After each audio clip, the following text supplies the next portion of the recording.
Carboxylic acid में अभी तक हम लोग इंट्रोडक्शन पढ़ चुके हैं और उसका नोमेनक्लेचर पढ़ चुके हैं, प्रिपरेशन पढ़ चुके हैं एंड स्ट्रक्चर पढ़ चुके हैं। तो आज हम लोग पढ़ेंगे फिजिकल प्रॉपर्टी, उसके बाद फिर इसका केमिकल प्रॉपर्टी जैसे एसिडिटी वगैरह हम लोग चेक करेंगे। तो नेक्स्ट स्टडी कार्बोक्सिलिक एसिड का। कार्बोक्सिलिक एसिड पहले पढ़ थोड़ा सा होमवर्क अभी सॉल्व करा देंगे। कार्बोक्सिलिक एसिड तो हम लोग आज कंटिन्यू करेंगे बच्चों। आ जाइए physical property. Physical property of carboxylic acid. Physical property of carboxylic acid. Physical property of carboxylic acid. देखो कार्बोक्सिलिक एसिड के अगर हम लोग फिजिकल प्रॉपर्टी की बात करें तो C1 एक कार्बन से लेकर के C4 कार्बन तक, एक से लेकर के 4 कार्बन तक के जो कार्बोक्सिलिक एसिड होते हैं वो पंजेंट स्मेल लिक्विड टाइप के होते हैं, मतलब लिक्विड स्टेट में पाए जाते हैं। तो आप लिख सकते हो having पंजेंट स्मेल लिक्विड होते हैं, ये पंजेंट स्मेल लिक्विड होते हैं। और अगर देखा जाए C5 से लेकर के बच्चों C9 तक के जो होते हैं, इनका अगर देखा जाए ये हैविंग गोट जानते हो कि नहीं? गोट बटर मतलब गोट बटर लाइक स्मेल लिक्विड, बराबर कि नहीं? बराबर। उसके बाद C10 से लेकर के C10 प्लस तक के जितने भी होंगे ये सभी कलरलेस,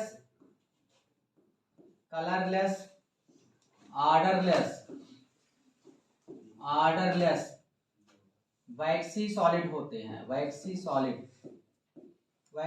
मतलब जैसे मोम टाइप का होता है, मतलब इसको दबाएंगे तो पिचक तो जाएगा लेकिन सॉलिड स्टेट में होता है, समझ नहीं? तो ये इनका हुआ फिजिकल एग्जिस्टेंस, मतलब किस स्टेट में किस टाइप के पाए जाते हैं। अगर इनके हम लोग सॉल्युबिलिटी की बात करें,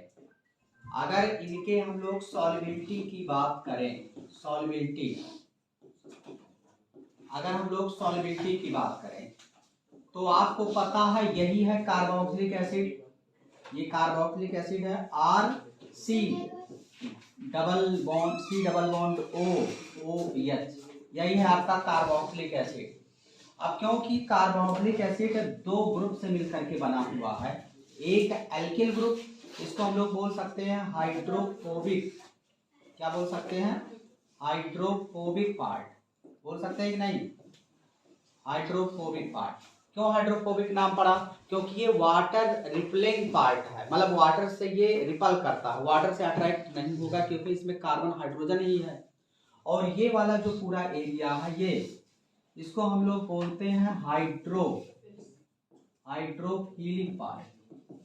ये हाइड्रोफिलिक पार्ट है। और हाइड्रोफिलिक होने का रीजन क्या है? क्योंकि ये वाला पोर्शन यहाँ देखो OH बॉन्डिंग, यानी हाइड्रोजन ऑक्सीजन से डायरेक्ट कनेक्ट है, तो पहली बात तो हाइड्रोजन बॉन्ड भी बना सकता है। दूसरी बात अगर देखा जाए तो पोलर नेचर का है, इलेक्ट्रोनेगेटिविटी डिफरेंस होने की वजह से पोलरिटी है, तो पोलरिटी होने की वजह से हाइड्रोजन बॉन्डिंग होने की वजह से ये वाटर से अट्रैक्ट हो जाता है, वाटर से अट्रैक्ट होकर के हाइड्रोजन बॉन्ड बना करके वाटर में अच्छा सॉल्युबल माना जाता है। तो सभी नहीं सॉल्युबल होते हैं, जो कम कार्बन वाले यानी हाइड्रोफोबिक पार्ट जिसमें कम है वो गुड सॉल्युबल इन वाटर होता है। यानी आप ऐसे लिख सकते हैं C1 से लेकर के C4 कार्बन तक के जो कार्बोक्सिलिक एसिड होते हैं, carboxylic acid are good soluble in water, in water, water में अच्छा सॉल्युबल होते हैं। लेकिन इसके आगे on increasing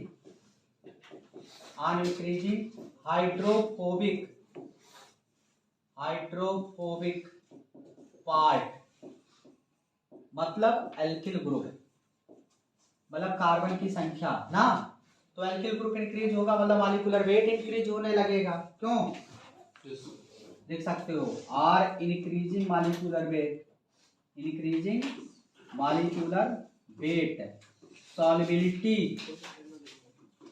solubility of carboxylic acid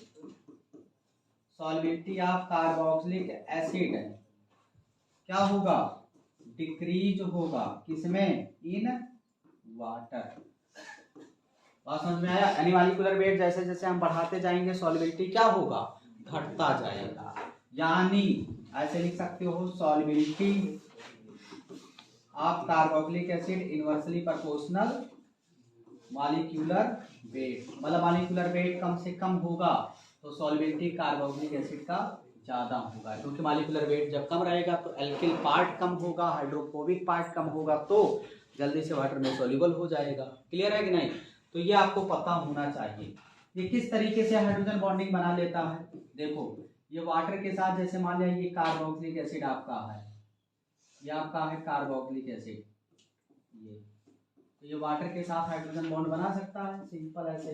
ये तो आपका वाटर है, तो यहाँ देखो हाइड्रोजन मोर इलेक्ट्रोनेगेटिव एटम से जुड़ा है, अब ये दोबारा मोर इलेक्ट्रोनेगेटिव एटम से अट्रैक्ट होगा, तो यहाँ जो फोर्स ऑफ अट्रैक्शन लग रहा है इसी को बोलते हैं इंटरमॉलिक्यूलर हाइड्रोजन बॉन्डिंग, और इसी इंटरमॉलिक्यूलर हाइड्रोजन बॉन्डिंग की वजह से कार्बोक्सिलिक एसिड अच्छा सॉल्युबल माना जाता है। किसमें? वाटर में। क्लियर है कि नहीं?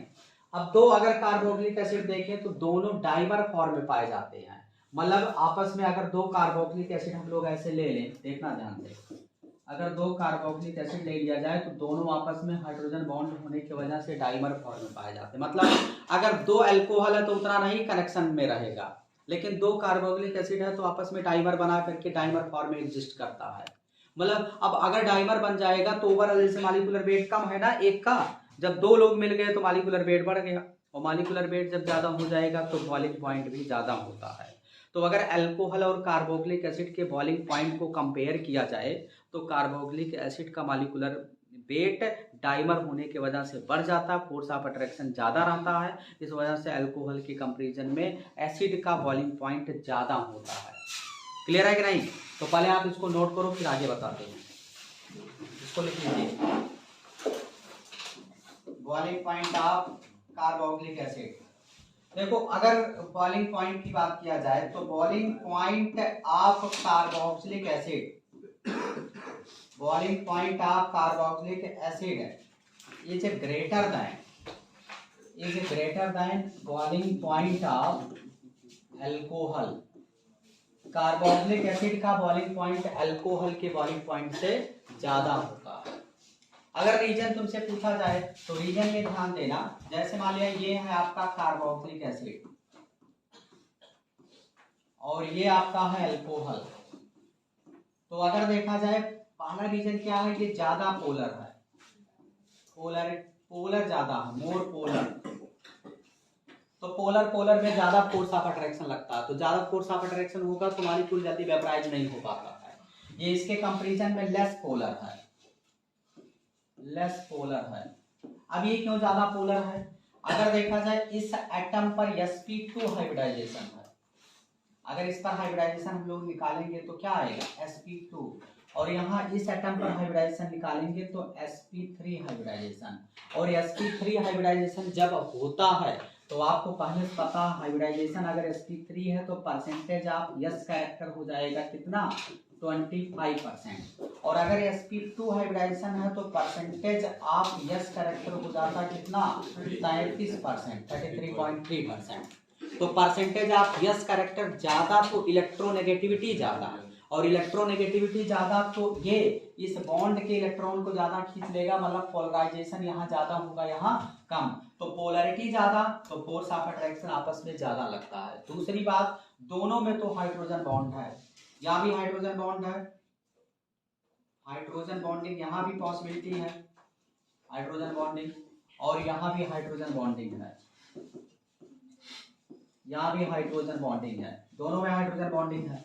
लेकिन अगर देखा जाए ये ज्यादा टेंडेंसी रहेगा हाइड्रोजन बॉन्डिंग, जो स्ट्रेंथ है हाइड्रोजन बॉन्डिंग का यहाँ ज्यादा है। रीजन क्या है? क्योंकि यहाँ वाला ऑक्सीजन उस ऑक्सीजन के कंपैरिजन में मोर इलेक्ट्रोनेगेटिव है। कैसे पता चला? जबकि ऑक्सीजन तो सेम ही है, तब कैसे इलेक्ट्रोनेगेटिव वेरिएशन में आ रहा है? क्योंकि यहाँ sp2 हाइब्रिडाइजेशन वाला ऑक्सीजन है और यहाँ sp3 वाला है। क्लियर है कि नहीं? दूसरी बात अगर देखा जाए, इन दोनों मॉलिक्यूल में ये डाइमर बना लेता है, ये डाइमर फॉर्म कर सकता है, डाइमर फॉर्म कर सकता है, ये डाइमर नहीं बना सकता है, not dimer form, dimer form, ये डाइमर फॉर्म नहीं कर सकता। तो डाइमर बनाने का मतलब क्या हुआ कि दो मॉलिक्यूल आपस में एसोसिएट हो जाएंगे, चिपक जाएंगे। तो जब चिपक जाएंगे तो उनको छोड़ाना कठिन नहीं हो जाएगा, तो बॉइलिंग पॉइंट इस वजह से बढ़ जाता है, क्योंकि फोर्स ऑफ अट्रैक्शन दोनों के बीच में ज्यादा हो जाता है। जैसे ये है आपका carboxylic acid RC double bond O, और यहाँ ऐसे हम लोग लगा दें क्या OH, और दूसरा मॉलिक्यूल हम लोग ले लें कार्बोक्सिलिक एसिड का, ये ले लिया जाए R सिंगल बॉन्ड C, यहाँ ऐसे हम लोग रख दें OH, और यहाँ ऐसे डबल बॉन्ड करके लगा दें ऑक्सीजन। अगर ध्यान से देखा जाए तो देखो ये हाइड्रोजन इससे कनेक्ट है मोर इलेक्ट्रोनेगेटिव एटम से, ये दोबारा मोर इलेक्ट्रोनेगेटिव एटम से कनेक्ट होने की कोशिश करेगा कि नहीं? तो ये हाइड्रोजन बॉन्डिंग हो गया। यहाँ देखिए हाइड्रोजन मोर इलेक्ट्रोनेगेटिव एटम से जुड़ा हुआ है, तो ये दोबारा मोर इलेक्ट्रोनेगेटिव एटम से जुड़ने की कोशिश करेगा, तो ये भी हाइड्रोजन बॉन्डिंग। तो देखो ये हाइड्रोजन बॉन्डिंग है, दोनों क्या है? Hydrogen bonding. और दो हाइड्रोजन बॉन्डिंग बनने की वजह से ये पहले था मोनोमर, एक मॉलिक्यूल था, ये भी मोनोमर था, एक मॉलिक्यूल था, लेकिन दोनों मिल करके क्या बना दिए? डाइमर। और डाइमर फॉर्म में होने के वजह से इसका बॉइलिंग पॉइंट अल्कोहल के कंपैरिजन में ज्यादा होता है।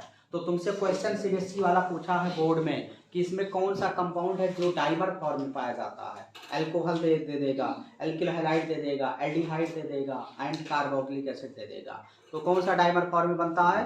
Carboxylic acid. और डाइमर बनने का रीजन क्या है? Due to formation of hydrogen bonding. Clear है कि नहीं? तो ये आपको पता होना चाहिए। तो चलो हम लोग नेक्स्ट देखते हैं बच्चों, अगला हेडिंग है एसिडिटी। हम लोग आ जाते हैं केमिकल प्रॉपर्टी में। तो अगला हेडिंग बच्चों chemical property, chemical property of carboxylic acid, chemical property of carboxylic acid. Carboxylic acid का हम लोग केमिकल प्रॉपर्टी देखेंगे, chemical property of carboxylic acid. तो क्या केमिकल प्रॉपर्टी इसका है? तो सबसे पहले हम लोग केमिकल प्रॉपर्टी में कवर करने वाले हैं acidic strength, acidic strength, acidic strength. अब एसिडिक स्ट्रेंथ जो टर्म मैं बताने वाला हूं आपके ऑर्गेनिक का अंतिम टाइम ये है, लास्ट टाइम। इतना बार हम लोग डिस्कस कर चुके हैं। अगर देखा जाए अल्कोहल वाले टॉपिक में पढ़ते समय एसिडिक स्ट्रेंथ हम लोग निकाले थे, फिनॉल वाले चैप्टर में भी हम लोग पढ़े थे। यहाँ देखो कार्बोक्सिलिक एसिड में हम लोग अंतिम बार पढ़ने वाले हैं। तो ये आपको ध्यान देना है, वो इम्पोर्टेंट है, क्योंकि कई जगह रिपीट भी तो हो रहा है, कॉमन चीजें हैं, कई चैप्टर में है। इस वजह से एसिडिक स्ट्रेंथ और बेसिक स्ट्रेंथ ऑर्गेनिक में पूछे जाने की पॉसिबिलिटी मैक्सिमम है। तो ये आपको ध्यान देना है। देखिए अगर एसिडिक स्ट्रेंथ हमें निकालना हो तो हमें पता है, जैसे ये है carboxylic acid RC double bond OH, ऐसे ये कार्बोक्सिलिक एसिड है, ये आपका है कार्बोक्सिलिक एसिड।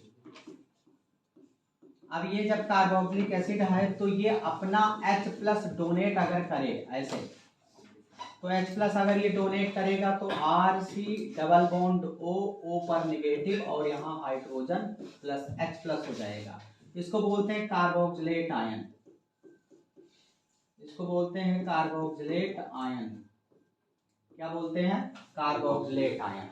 तो अगर मान लिया H प्लस ये दे और कार्बोक्सिलिक आयन जो बन रहा अगर वो ज्यादा स्टेबल हो जाए H प्लस निकलने के बाद, तो इसका मतलब H प्लस देना पसंद करेगा। और जो H प्लस देना पसंद करेगा मतलब जो H प्लस देने के बाद जिसकी स्टेबिलिटी ज्यादा हो जाएगा वो अच्छा एसिड माना जाएगा, उसका एसिडिक स्ट्रेंथ ज्यादा होगा। तो आपको पता है एसिडिक नेचर, आपको पता है एसिडिक नेचर की अगर बात किया जाए तो आपको पता है removal of H plus ion होता है कि नहीं। तो इसका मतलब अगर हम लोग कब H प्लस आयन रिमूव करेगा, जब स्टेबिलिटी ज्यादा होगा।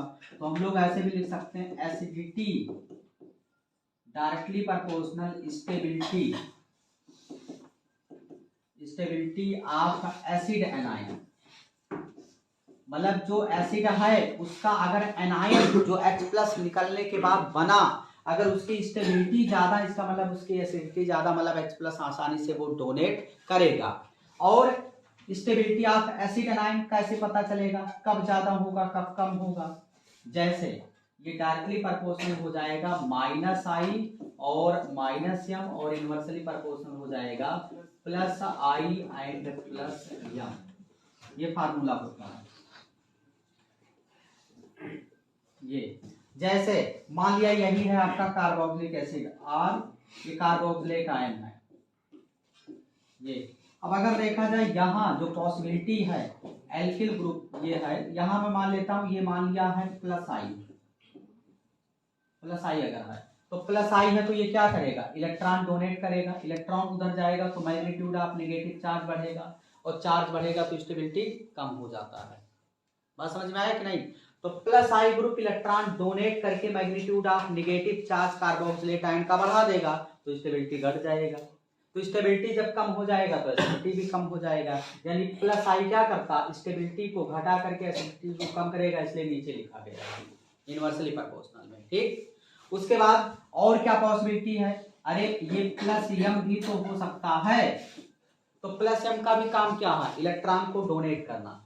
तो इलेक्ट्रॉन जब डोनेट करेगा तो मैग्नीट्यूड ऑफ नेगेटिव चार्ज बढ़ने लगेगा और चार्ज बढ़ेगा तो फिर स्टेबिलिटी कम हो जाएगा, स्टेबिलिटी कम तो एसिडिटी कम, इसलिए जितना +M होगा स्टेबिलिटी उतना कम होगा और एसिडिटी घट जाएगा। और ये क्या हो सकता है, ये -I भी तो हो सकता है। अगर -I है तो क्या करेगा, इलेक्ट्रॉन को अपने तरफ विड्रॉ करेगा, इलेक्ट्रॉन अपने तरफ खींचेगा तो चार्ज घटने लगेगा, चार्ज घटेगा तो स्टेबिलिटी बढ़ेगा, स्टेबिलिटी बढ़ेगा तो एसिडिटी बढ़ जाएगा। और ये क्या हो सकता है, ये -M भी तो हो सकता है। -M है तो भी इलेक्ट्रॉन को विड्रॉ करा, इलेक्ट्रॉन को विड्रॉ करेगा तो चार्ज घटेगा, चार्ज घटा स्टेबिलिटी बढ़ा, स्टेबिलिटी बढ़ा तो एसिडिटी बढ़ा। तो ये आपको कॉन्सेप्ट अगर पता है तो आप सभी क्वेश्चन एसिडिटी के लगा सकते हो। तो इसको नोट करो फिर आगे बढ़ते हैं।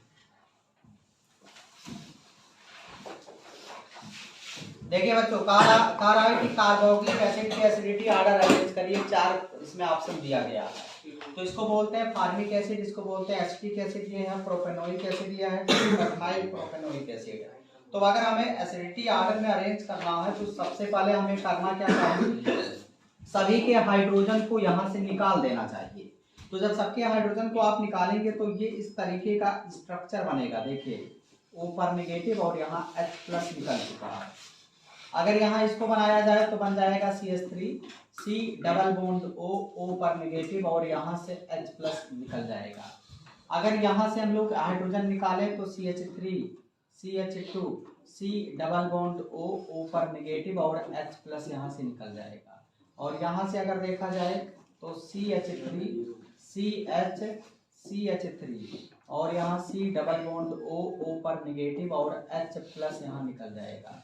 तो अगर देखा जाए कौन सा एसिड एनायन सबसे कम स्टेबल है, जिस पर चार्ज सबसे ज्यादा होगा, तो किसके एनायन पर चार्ज सबसे ज्यादा है, डी वाले पर। रीजन क्या है, क्योंकि डी वाले में +I ग्रुप ज्यादा है। देखिए +I ये भी है इलेक्ट्रॉन डोनर, +I ये भी है इलेक्ट्रॉन डोनर, सभी एल्किल ग्रुप +I ग्रुप होते हैं, ये आपको पता होना चाहिए। तो +I और ये भी +I है बट एक साइड से इलेक्ट्रॉन डोनर लगा हुआ है, ये भी +I है बट एक साइड से इलेक्ट्रॉन डोनर। तो सबसे ज्यादा +I है डी में, तब सी में, तब बी में, सबसे कम ए में। तो ए का जो चार्ज है सबसे कम होगा तो स्टेबिलिटी सबसे ज्यादा, तो H प्लस जल्दी से दे देगा। तो H प्लस जितना आसानी से दे देगा एसिडिटी उतना ज्यादा। तो अगर तुमसे कहा जाए stability, stability order of acid anion, acid anion, तो सबसे ज्यादा स्टेबल कौन है? डी, तब सी, तब बी, तब ए। उसके बाद अगर तुमसे कहा जाए एसिडिटी ऑर्डर बता दो, एसिडिटी ऑर्डर, तो सबसे ज्यादा डी, सी, सॉरी उल्टा लिख दिए यार, ये भी उल्टा लिख दिए, ऊपर वाला भी, अरे चार्ज का ऑर्डर मैंने लिख दिया, तो चार्ज ज्यादा तो स्टेबिलिटी कम नहीं हो जाएगा, उल्टा। सबसे ज्यादा स्टेबल पहला, तब दूसरा, सॉरी फिर तीसरा ना, बोलो। क्यों पहला सबसे ज्यादा? क्योंकि यहाँ चार्ज सबसे कम। अब अगर स्टेबिलिटी निकल गया, एसिडिटी निकालना हो, एसिडिटी ऑर्डर, तो बताओ सबसे ज्यादा ए, तब बी, तब सी, और सबसे कम डी, क्योंकि डी में चार्ज ज्यादा है। क्लियर है कि नहीं? बोलो, नोट करो जल्दी से। अगला क्वेश्चन सभी लोग ट्राई करेंगे।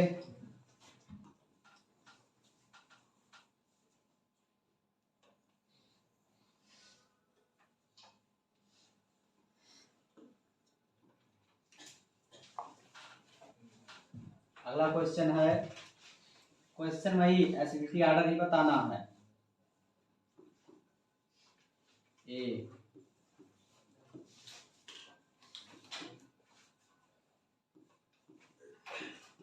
बी,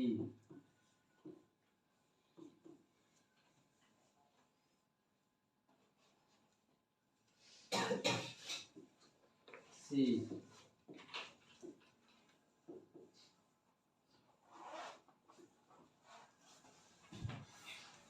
कौन ज्यादा एसिडिक है? बताओ सबसे ज्यादा बी। उसके बाद बताइए, बी के बाद कौन? ए। अरे यार, जब सबका एनायन तुम बना दोगे H प्लस निकाल के, यहाँ निगेटिव, यहाँ निगेटिव, यहाँ निगेटिव, यहाँ निगेटिव, हाइड्रोजन निकलने के बाद ना, यहाँ अगर देखा जाए मैथाइल ग्रुप है, यहाँ भी मैथाइल, मैथाइल कॉमन, लेकिन यहाँ देखो डबल बॉन्ड है, और आपको पता है डबल बॉन्ड जब दूर होता है कॉन्जुगेशन में नहीं होता तो माइनस आई के जैसा बिहेव करता है ना। तो अगर देखा जाए ये माइनस आई, तो सबसे ज्यादा एनायन अगर बात किया जाए, stability, stability order of anion, तो एनायन का अगर स्टेबिलिटी ऑर्डर चेक करें तो सबसे ज्यादा किसका एनायन ज्यादा स्टेबल है? बी का, तब डी, तब ए, तब बी ना, सॉरी सी। और अगर आपसे कहा जाए एसिडिटी ऑर्डर, एसिडिटी ऑर्डर बताइए, तो सबसे ज्यादा बी, तब अरे वही सेम तो आ जाएगा, डी, तब ए, सबसे कम ना। स्टेबिलिटी डायरेक्टली परफॉर्म एसिडिटी, क्यों? नोट करो जल्दी से।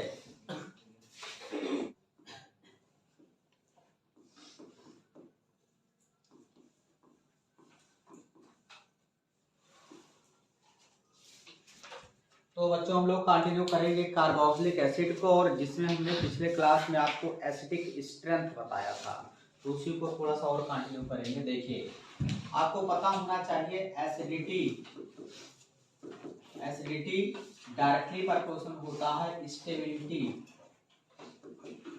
Stability of acid anion, stability of acid anion directly proportional minus I minus M, और inversely proportional plus I plus M. ये फार्मूला हम लोगों को पता है। तो कुछ क्वेश्चन हम लोग प्रैक्टिस करते हैं। जैसे हमें बताना है arrange the acidity order, arrange the acidity order in following. Acidity order हमें बताना है, तो फर्स्ट ऑप्शन हम लोग ले लेते हैं। फर्स्ट ऑप्शन है, यहाँ है COOH। सेकेंड ऑप्शन है बच्चों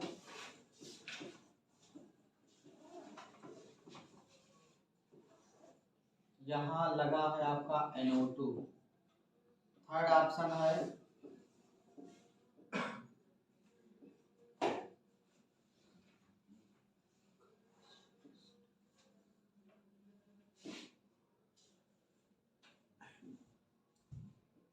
आपका है COOH और NO2 यहाँ लगा है। एंड फोर्थ ऑप्शन COOH और यहाँ लगा हुआ है डबल बॉन्ड ऐसे। तो आपको बताना है एसिडिक स्ट्रेंथ बताना। तो सबसे पहले आप क्या करेंगे, सबके हाइड्रोजन को आप निकाल दीजिए। तो सबके हाइड्रोजन को जब आप निकालेंगे तो बन जाएगा ऐसे, H+ निकालिए तो बनेगा ऐसे COO नेगेटिव। यहाँ से अगर आप H+ निकाल दीजिए तो क्या बन जाएगा, ये बन जाएगा ऐसे COO नेगेटिव और यहाँ जोड़ देंगे आप क्या NO2। यहाँ से भी आप H+ निकाल दीजिए H+ तो बन जाएगा ये, बन जाएगा COO नेगेटिव और यहाँ जुड़ जाएगा NO2 और यहाँ से भी आप H+ निकाल दीजिए तो बन जाएगा ऐसे, यहाँ COO नेगेटिव और यहाँ ऐसे डबल बॉन्ड। तो आपको देखना है सबसे ज्यादा स्टेबल किसका एसिड एनायन है, सबसे ज्यादा कौन स्टेबलाइज है बताओ। सबसे ज्यादा स्टेबल है अगर देखा जाए तो सेकंड वाला, क्योंकि -I एकदम नजदीक है। -I नजदीक है, ये इलेक्ट्रॉन को विड्रा करेगा। इलेक्ट्रॉन जब इधर खींचेगा तो मैग्नीट्यूड ऑफ नेगेटिव चार्ज घट जाएगा और चार्ज घटेगा तो स्टेबिलिटी ज्यादा है। क्लियर है कि नहीं। तो सबसे ज्यादा ये, और फिर देखा जाए तो -I इसका है, तो फिर ये डबल बॉन्ड वाला -I के जैसा ये भी बिहेव करेगा, बट -I इसका बहुत कम होता है। और ये +I सैचुरेटेड रिंग है तो +I के जैसा, तो सबसे कम स्टेबल ये होगा। तो अगर स्टेबिलिटी ऑर्डर की बात करें, स्टेबिलिटी ऑर्डर की अगर बात किया जाए तो सबसे ज्यादा स्टेबलाइज कौन करेगा, B और तब C तब D और सबसे कम A। तो ये स्टेबिलिटी ऑर्डर है और यही ऑर्डर जो है इन एसिड का एसिडिटी ऑर्डर हो जाएगा। क्लियर है कि नहीं। तो कि जितना ज्यादा स्टेबिलिटी ऑर्डर होगा एसिड एनायन का, उसका एसिड उतना ज्यादा एसिडिक हो जाएगा। अब देखिए आगे, जैसे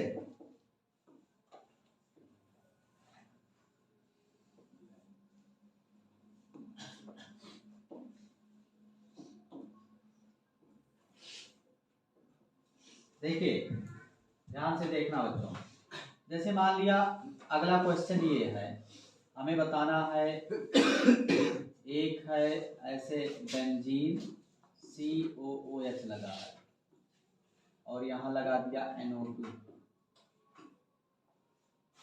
और दूसरा ऑप्शन ये है, दूसरा ऑप्शन COOH है और NO2 यहाँ लगा दिया है। तीसरा ऑप्शन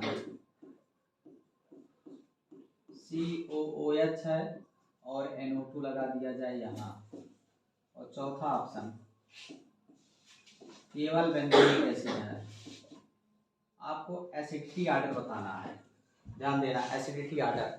तो आपको पता है inductive effect ortho para Meta तीनों पोजीशन पर लगता है, लेकिन बीजोमेरिक इफेक्ट मेटा पोजीशन पर नहीं लगेगा, केवल किस पर लगेगा, आर्थो एंड पैरा पर। ये आपको पता है ना पहले से।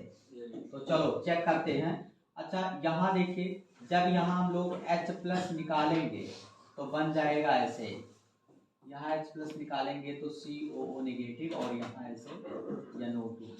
यहाँ से जब आप H+ निकालेंगे तो H+ निकालने के बाद बन जाएगा ऐसे COO नेगेटिव और यहाँ ऐसे NO2। यहाँ से अगर आप H+ निकालेंगे तो बन जाएगा ऐसे COO नेगेटिव और यहाँ ऐसे हो जाएगा NO2 और यहाँ से जब आप H प्लस निकालेंगे तो बन जाएगा ऐसे COO नेगेटिव।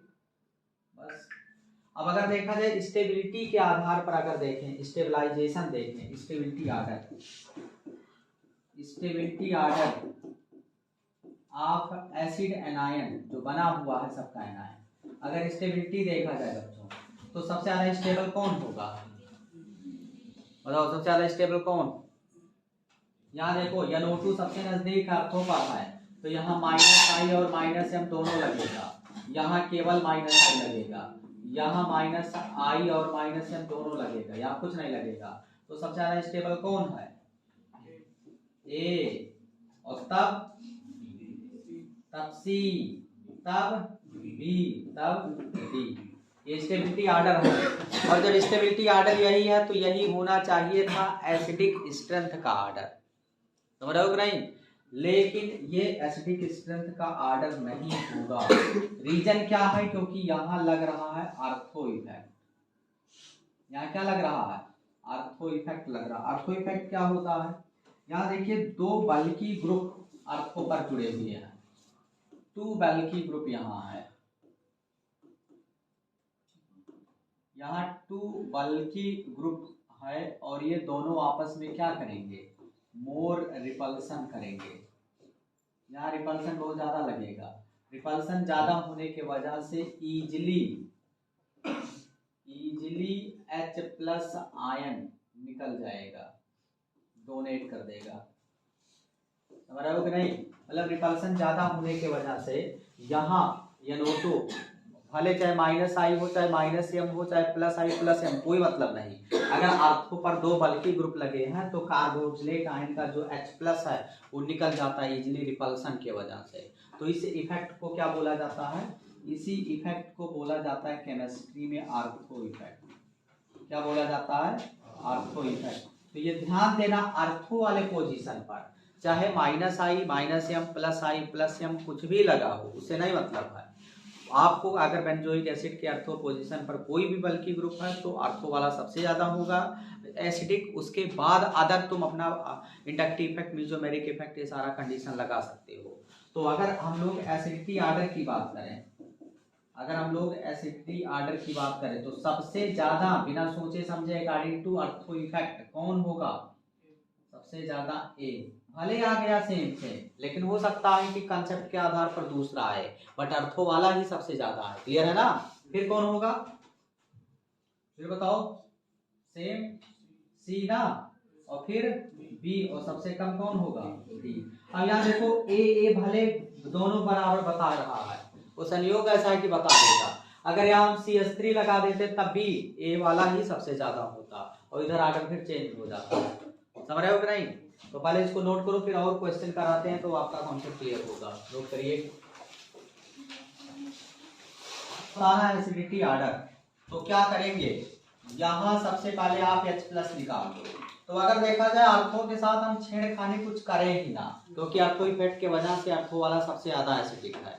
बाकी अदर में हम अपना दिमाग लगाएंगे प्रीवियस कॉन्सेप्ट के आधार पर। तो यहाँ से जब H प्लस आप निकालेंगे तो H प्लस जब यहाँ से निकलेगा तो बन जाएगा ऐसे COO नेगेटिव और सिंगल बॉन्ड ऐसे CH3। यहाँ से जब आप H प्लस निकालेंगे तो बन जाएगा ऐसे, यहाँ COO नेगेटिव और यहाँ ऐसे बन जाएगा CH3, और यहाँ से जब आप H प्लस ऐसे निकालेंगे तो बन जाएगा ऐसे COO नेगेटिव, इस तरीके का। तो ये मतलब बना। अगर देखा जाए यहाँ अब माइनस ये जो CH3 ग्रुप है, ये CH3 -I के जैसा बिहेव कर रहा है, सॉरी +I के जैसा। तो +I है तो क्या करेगा? इलेक्ट्रॉन डोनेट करेगा। इलेक्ट्रॉन डोनेट करेगा तो मैग्नीट्यूड ऑफ नेगेटिव चार्ज बढ़ाएगा कि घटाएगा? बढ़ाएगा। और बढ़ाएगा तो क्या कर रहा है? डीस्टेबलाइज कर रहा है। क्या कर रहा है? डीस्टेबलाइज। ये कौन सा ग्रुप है? ये अगर देखा जाए +I है तो +I की वजह से क्या करेगा? डीस्टेबलाइज करेगा, इलेक्ट्रॉन डोनेट करके मैग्नीट्यूड ऑफ नेगेटिव चार्ज बढ़ा देगा, स्टेबिलिटी कम कर देगा ना। और क्या है ये? और ये आपका प्लस एम भी तो है, तो प्लस एम इलेक्ट्रॉन डोनेट करके मैग्नीट्यूड ऑफ नेगेटिव चार्ज बढ़ा देगा, तो ये भी डिस्टेबलाइज कर रहा है। यानी ये दो फैक्टर से डिस्टेबलाइज हो रहा है, यानी ज्यादा डिस्टेबलाइज हो जा रहा है। यहाँ अगर देखा जाए ऐसा कुछ भी नहीं दिख रहा है, तो दूसरा डिस्टेबलाइज और तीसरा डिस्टेबलाइज, चौथा न्यूट्रल टाइप का है और पहला सबसे ज्यादा है। तो अगर स्टेबिलिटी इन तीनों में देखा जाए तो सबसे ज्यादा स्टेबल कौन है? चौथा, तब दूसरा, तब तीसरा ना, और पहला तो सबसे ज्यादा है। तो चलो अगर हम लोग एसिडिटी ऑर्डर की बात करें, एसिडिटी ऑर्डर तो सबसे ज्यादा ए, बिना सोचे समझे, ड्यू टू ऑर्थो इफेक्ट। उसके बाद फिर कौन ज्यादा होगा? डी। फिर कौन ज्यादा होगा? बी। तब कौन होगा? सी। किसी का सही आया था कि नहीं आया था? किसी सही? बोलो अमन। चलो इसका देख लेते हैं। पहला तो तुम्हें कुछ करना ही नहीं है, दूसरा देखो ये कौन सा ग्रुप हो जाएगा? OCH3। ये माइनस आई होता, माइनस आई इलेक्ट्रॉन को विड्रॉ करेगा ना, और विड्रॉ करके स्टेबलाइज करेगा, क्योंकि मैग्नीट्यूड ऑफ नेगेटिव चार्ज घट जाएगा। क्यों होगा कि नहीं? पहले निकाल दें H+ थोड़ा सा, पहले H+ सबका निकाल दो। चलो निकालो। तो पहले वाले में तो कुछ करना नहीं है, H+ यहाँ से जब निकालेंगे सेकंड वाले में तो बन जाएगा COO नेगेटिव और यहाँ OCH3। यहाँ से जब आप निकाल दोगे H+ आए तो ऐसे COO नेगेटिव और यहाँ OCH3, और यहाँ आप निकाल दो H+ आए तो बन जाएगा ऐसे COO नेगेटिव ऐसे।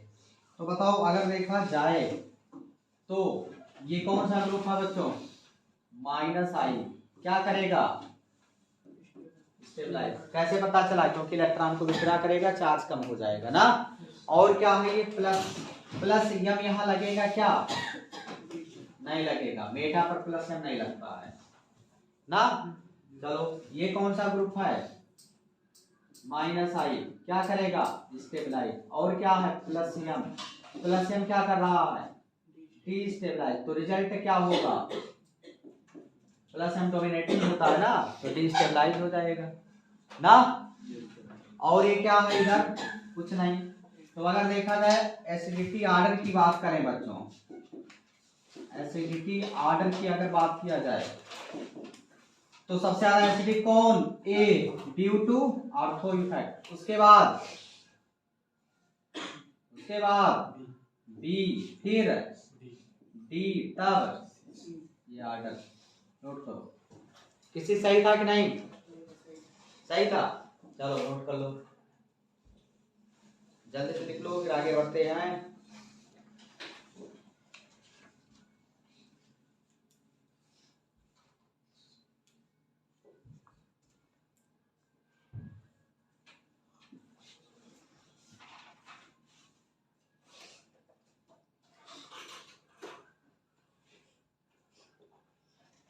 हटा दें?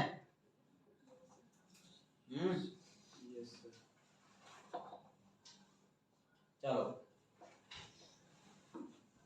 तो हम लोग रिएक्शन देख लेते हैं। एसिडिक नेचर मतलब इसका रिएक्शन हम लोग बेसिक स्पीशीज से करा देते हैं। तो ये क्या करता है? Carboxylic acid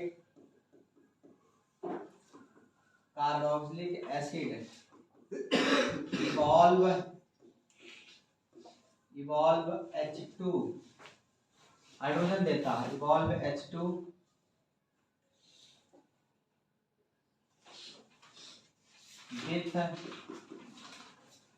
with alkali metal and give water with base। Water भी दे देगा बेस के साथ। चलो चेक करते हैं क्या होता है। जैसे ये आपका है कार्बोक्सिलिक एसिड, इसका रिएक्शन हम लोग सोडियम के साथ करा दें तो ये एसिड है और ये बेसिक है, अल्कली है ना, है कि नहीं? तो दोनों मिलकर के साल्ट बनाएगा ना। कैसे बनेगा? RCH C double bond O पर नेगेटिव और Na पर पॉजिटिव और प्लस निकल जाएगा क्या, हाफ H2 गैस रिलीज हो जाएगा कि नहीं। तो अगर एसिड में आप सोडियम डाल दो तो H2 गैस निकलने लगता है, ठीक है। अगर देखा जाए कोई एसिड है RC double bond O negative H ले लो और यहाँ आप सोडियम हाइड्रोक्साइड डाल दो, बेस, ये एसिड है और ये बेस है, तो एसिड बेस मिलता है तो क्या बनता है बच्चा, साल्ट। तो क्या बनेगा, बन जाएगा RC double bond O negative और Na पर पॉजिटिव प्लस साइड में निकल जाएगा क्या, H2O। क्या निकल जाएगा, H2O। ये दोनों रिएक्शन फिनॉल दिया था, फिनॉल भी यही सेम रिएक्शन किया था, फिनॉल भी तो एसिडिक नेचर का होता है, लेकिन फिनॉल सोडियम बाइकार्बोनेट से नहीं रिएक्ट कर पाया था, मतलब सोडियम बाइकार्बोनेट के साथ रिएक्ट करके वो CO2 नहीं प्रोड्यूस कर पाया था, क्योंकि उसकी एसिडिटी कार्बोक्सिलिक एसिड से कम है। फिनॉल तभी कम एसिडिक होता है कार्बोक्सिलिक एसिड से, इस वजह से सोडियम बाइकार्बोनेट टेस्ट नहीं दे पाता है। ये क्या होता है, ये कार्बोक्सिलिक एसिड दे देगा, कैसे, ये आपका है अगर देखा जाए कार्बोक्सिलिक एसिड, और जब हम लोग सोडियम बाइकार्बोनेट के साथ इसको रख दें, अगर एसिड में सोडियम बाइकार्बोनेट मिला दो, इसका नाम क्या है, सोडियम बाइकार्बोनेट, एसिड को बोलते हैं सोडियम हाइड्रोजन कार्बोनेट। जब मिलाएंगे तो बन जाएगा ऐसे बच्चों, RC double bond O negative और Na पर पॉजिटिव और प्लस निकल जाएगा CO2 गैस, CO2 बुदबुदाहट के साथ निकलता है, इसका टेस्ट भी करते हैं, और प्लस साइड में निकल जाएगा क्या, H2O। समझ रहे हो कि नहीं। तो ये अगर टेस्ट देखा जाए, दिस टेस्ट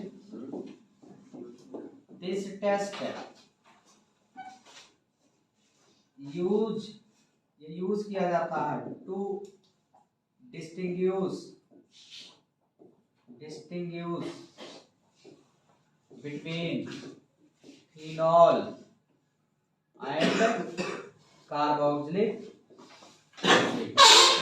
ये टेस्ट यूज किया जाता है डिस्टिंग्विश करने के लिए, किसके किसके बीच में, फिनॉल एंड कार्बोक्सिलिक एसिड के बीच में। क्लियर है कि नहीं, तो नोट करो फिर आगे बढ़ते हैं, नोट कर लो और आपको कैमरा को पहले वाटर में डिसॉल्व कर दें। कार्बोक्सिलिक एसिड है ना, वाटर में डिसॉल्व करोगे तो क्या देगा, H+ दे देगा और अपने आप को कार्बोक्सिलेट आयन में बदल देगा। तो लिखो एक statement, carboxylic acid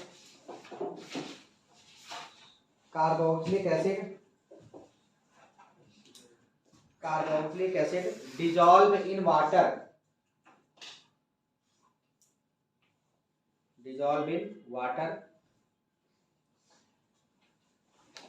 give hydrogen ion and convert into carboxylate ion। Hydrogen ion दे देगा और किस में बदल जाएगा, कार्बोक्सिलेट आयन में बदल जाएगा, अपने आप को कार्बोक्सिलिक आयन में कन्वर्ट कर देगा। बताएं, देखो समझो, देखना भाई, ये है कार्बोक्सिलिक एसिड, वाटर में जब इसको डिसॉल्व करोगे, ये वाटर, तो ये है एसिड है, वाटर है आपका बेस। वाटर कैसे बिहेव करेगा, बेस।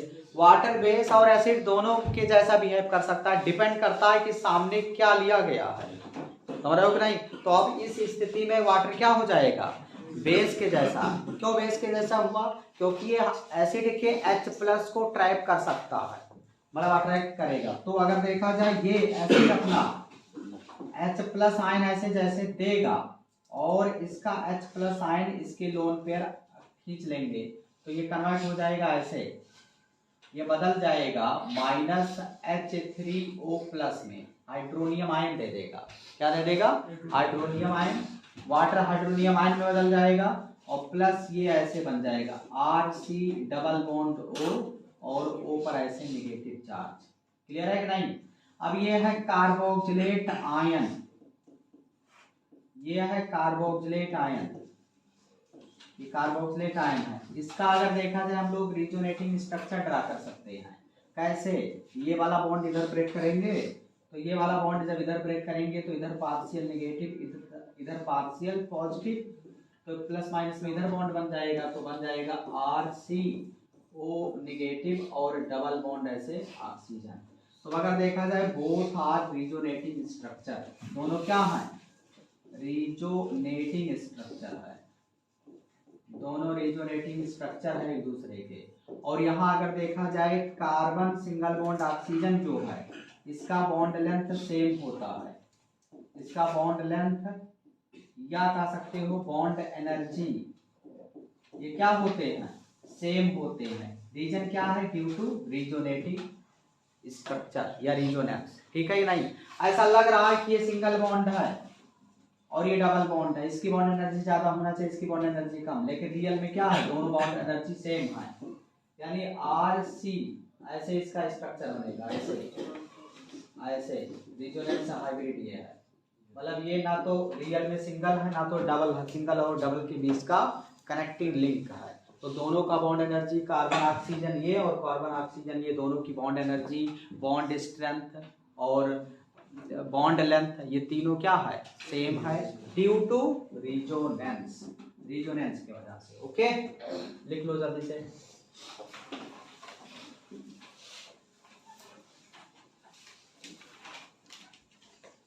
बोलो, लिख लिया?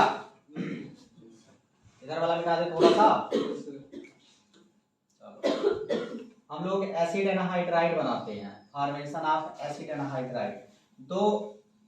दो मॉलिक्यूल इसके ले लिया जाए, इसके 2 मॉलिक्यूल ले लें, ऐसे लिखो formation of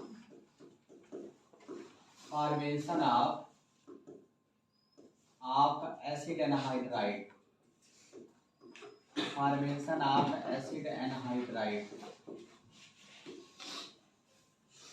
formation of acid anhydride. तो इसके 2 मॉलिक्यूल अगर लिया जाए बच्चों, इसके कार्बोक्सिलिक एसिड के RC डबल बॉन्ड OH और प्लस ऐसे दूसरा मॉलिक्यूल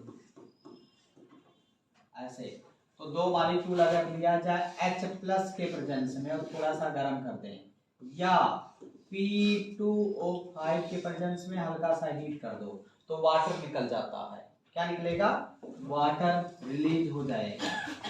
तो वाटर निकलेगा तो बन जाएगा ऐसे RC डबल बॉन्ड OO और C double bond O and R और प्लस वाटर निकल गया। इसी का नाम है बच्चों एल्केनोइक एनहाइड्राइड, एल्केनोइक एनहाइड्राइड, इसी को बोला जाता है एल्केनोइक एनहाइड्राइड। यहाँ देखो R और R दोनों सेम है, तो इसलिए एल्केनोइक एक बार लिख दिया, एल्केनोइक एनहाइड्राइड। अगर R अलग होते तो एल्केनोइक एनहाइड्राइड नाम पड़ जाता। अनसिमेट्रिकल अगर होता, डिफरेंट एल्किल ग्रुप हो जाते, तो एल्केनोइक एनहाइड्राइड होता। यहाँ दोनों सेम है, इस वजह से केवल एक बार लिख दिया एल्केनोइक एनहाइड्राइड। क्लियर है? जैसे समझना, CH3 single bond C double bond OH है और इसका रिएक्शन हम दूसरे मॉलिक्यूल से, सेम टाइप के मॉलिक्यूल से कर देते हैं।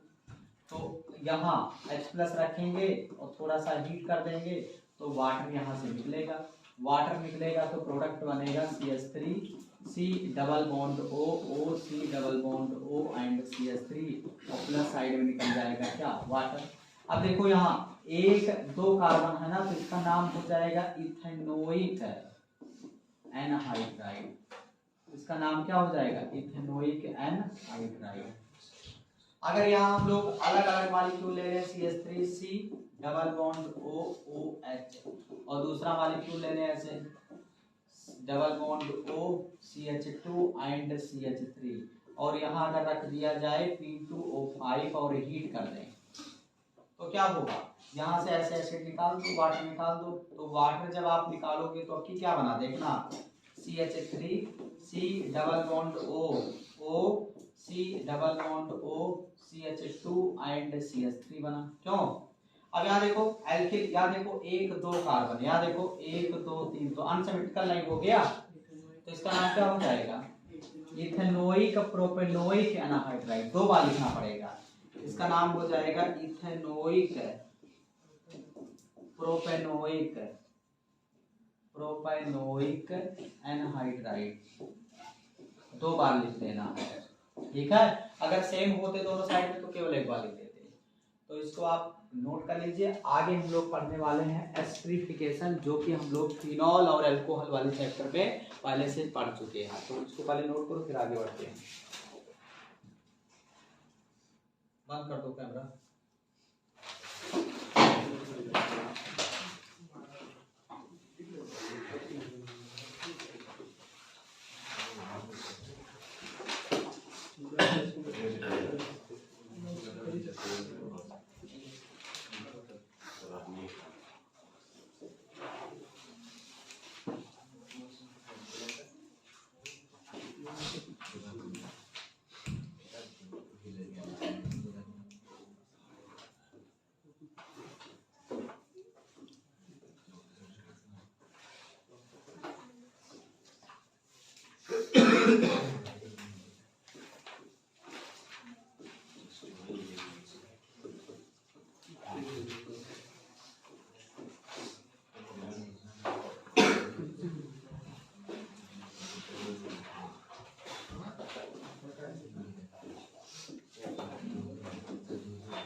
तो बच्चों हम लोग कंटिन्यू करते हैं। कार्बोक्सिलिक एसिड केमिकल प्रॉपर्टी पढ़ेंगे, जिसमें आज का फर्स्ट हेडिंग है एस्टरीफिकेशन। तो चलिए कंटिन्यू करते हैं एस्टरीफिकेशन। एस्टरीफिकेशन हम लोग अल्कोहल वाले चैप्टर में पढ़ चुके हैं। अल्कोहल का रिएक्शन जब फिनॉल से और कार्बोक्सिलिक एसिड से किया गया था तो एस्टर बना था और वाटर निकला था, तो उसे एस्टरीफिकेशन बोला गया था। तो यहाँ भी वही सेम कंसेप्ट डिवाइड होगा। चलो हम लोग देखते हैं। लिखिएगा carboxylic acid, carboxylic acid esterified with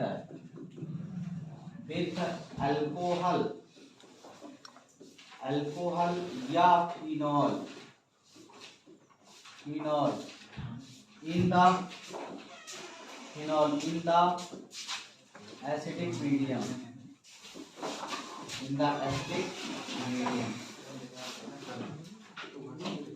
the acidic medium, देखो अगर हम लोग ले ले carboxylic acid RC double bond OH, और अगर इसका रिएक्शन हम लोग करते हैं अल्कोहल के साथ R-OH के साथ, अगर हम लोग इसका रिएक्शन करते हैं एसिडिक मीडियम में, तो देखो होता क्या है, यहाँ से निकल जाएगा ये कंपोनेंट, यहाँ से -H2O निकल जाएगा और ये बन जाएगा RC double bond O and R dash, और प्लस साइड में क्या निकल गया, वाटर, और इसी को बोलते हैं एस्टर, ये फ्रूट स्मेल होता है, फ्रूटी स्मेल इसका होता है एस्टर का, तो ये आपको ध्यान देना है। फ्रूटी स्मेल होता है, तो एस्टर को मतलब आइडेंटिफाई कर सकते हैं स्मेल से ही। अगर इसके हम लोग मैकेनिज्म की बात करें, ये रिएक्शन हो कैसे रहा है, तो मैकेनिज्म भी हम लोग समझ सकते हैं। देखो कार्बोक्सिलिक एसिड है ऐसे, H+ इसके पास आएगा, तो H+ इसके पास आएगा, तो जो डबल बॉन्डेड ऑक्सीजन है इसके पास इलेक्ट्रॉन है, ये वाला इलेक्ट्रॉन इसको डोनेट कर दिया था, तो जब ये वाला इलेक्ट्रॉन डोनेट करेगा इधर प्लस हो जाएगा, इधर माइनस हो जाएगा, प्लस माइनस कैंसिल आउट और दोनों सिंगल बॉन्ड से कनेक्ट हो जाएंगे ऐसे, RC डबल बॉन्ड O, और यहाँ ऐसे हो गया H, और यहाँ हो गया प्लस चार्ज, और यहाँ सिंगल बॉन्ड OH पहले से ही जुड़ा था ऐसे। अब आप क्या करेंगे, अल्कोहल के मॉलिक्यूल को ले लेंगे।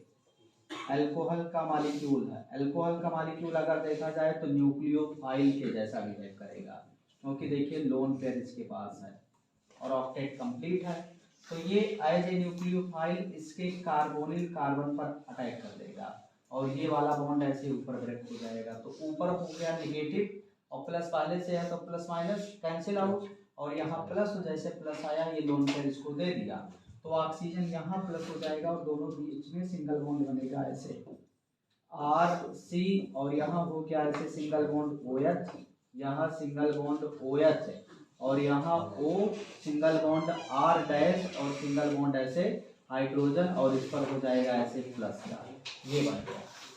अब देखो ऑक्सीजन पर प्लस चार्ज अगर आता है तो बेटर कंडीशन नहीं माना जाता है, थोड़ा अनस्टेबल है, क्योंकि बोर इलेक्ट्रोनेगेटिव एटम पर या तो न्यूट्रल चार्ज रहे या तो नेगेटिव चार्ज होना चाहिए। यहाँ देखिए पॉजिटिव चार्ज आया हुआ है तो अनस्टेबल है, तो ये अपना न्यूट्रलिटी को मेंटेन करने के लिए यहाँ से H+ रिलीज करेगा।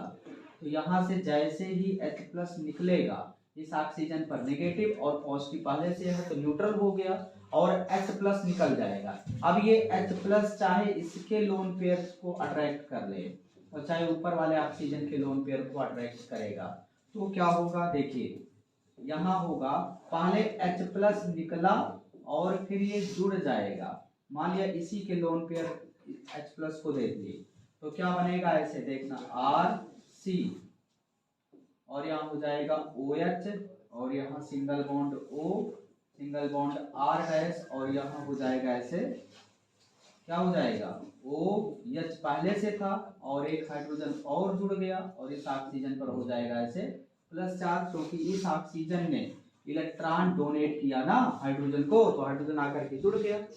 अब आपको पता पूरी ऑर्गेनिक में अगर कहीं भी ऑक्सीजन पर प्लस चार्ज आए दो हाइड्रोजन के साथ तो ये बेस्ट लिविंग ग्रुप माना जाता है। क्या माना जाता है?